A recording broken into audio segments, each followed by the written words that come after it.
Meus queridos, o texto da nossa reflexão de hoje encontra-se na Epístola de Paulo aos Romanos, capítulo de número 9, versículos 4 e 5.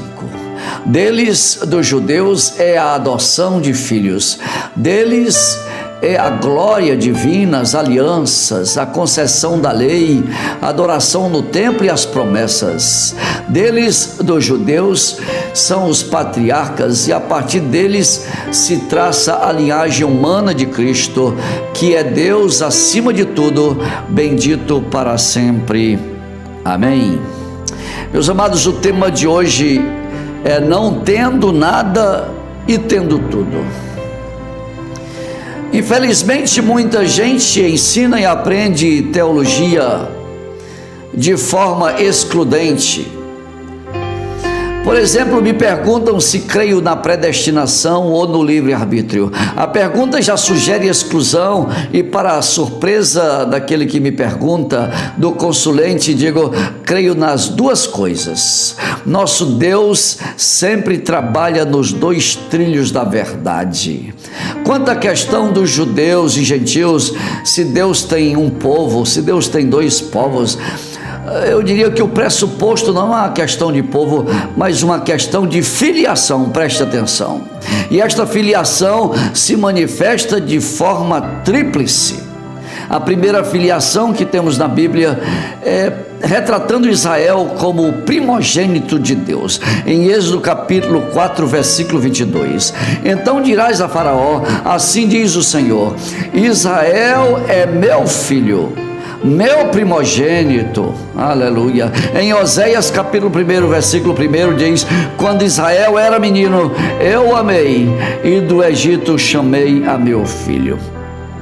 Essa é a primeira manifestação de filiação na palavra. A segunda é que Jesus Cristo, ele é o unigênito de Deus, é o Filho unigênito, é um retrato de uma filiação singular, não tem nenhum outro. É por isso que em João 3,16 diz que Deus deu o seu Filho unigênito, não tem nenhum outro. Ele é a encarnação do Verbo de Deus. Aleluia, glória a Deus. E a terceira manifestação da filiação é justamente filhos de adoção, como diz o apóstolo Paulo em Efésios capítulo 1, versículo 5: e nos predestinou para sermos filhos de adoção por Jesus Cristo para si mesmo. Então são essas três modalidades de filiação e de paternidade, eu diria, que a Bíblia retrata.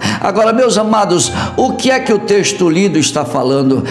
O texto lido está me informando que Paulo está fazendo um inventário espiritual da história da salvação e está me dizendo que tudo pertence ao Filho primogênito. Tudo. De Israel é a adoção, a glória divina. De Israel é a concessão da lei, a adoração, as promessas, os patriarcas e a linhagem humana de Cristo. Tudo.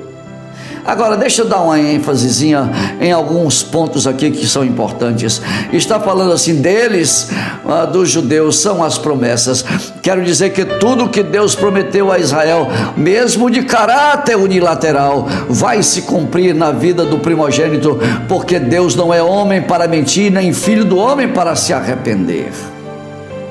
Nunca esqueça que Deus se lembrou de Israel depois de 430 anos no Egito.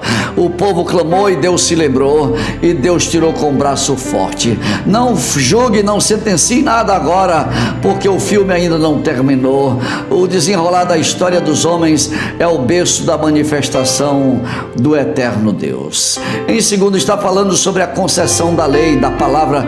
Se pensarmos bem, meu amado, a Bíblia que está na sua e na minha mão deve-se muito ao primogênito, a Israel, porque foi através do caráter do primogênito que fez com que eles zelassem pela palavra, em proteger a palavra, em preservar a palavra, em ser fiel à palavra e em transmitir a palavra para as futuras gerações. Aleluia. É verdade, as alianças são deles, a aliança de Noé, a aliança de Abraão, a aliança de Moisés, a aliança de Davi e a aliança que Cristo fez no seu sangue. As alianças, Deus é um Deus de aliança. E ele diz, deles é a linhagem humana de Cristo, foi através de Maria que o verbo se fez carne e habitou entre nós. Agora, alguém pode perguntar, mas pastor, eu estou vendo que tudo é deles, de Israel, e o que é nosso? O que é que então pertence a nós? Eu quero terminar a reflexão de hoje como eu comecei. Está lembrado dos dois trilhos? Então vamos voltar para a ideia dos dois trilhos. E veja, meu amado, que Paulo, que escreveu Romanos 9, é também o Paulo que escreve 1 Coríntios capítulo 3, versículo 21 e 23. E ele diz assim, portanto, ninguém se gloria em homens, porque todas as coisas são de vocês. Está falando para os gentios, hein? Todas as coisas são de vocês, seja Paulo, seja Pedro, seja o mundo, a vida, a morte, o presente ou o futuro, tudo é de vocês. E vocês são de Cristo, e Cristo é de Deus. O nosso tema de hoje é não tendo nada e tendo tudo. Aleluia! Obrigado, Deus, pelos dois trilhos.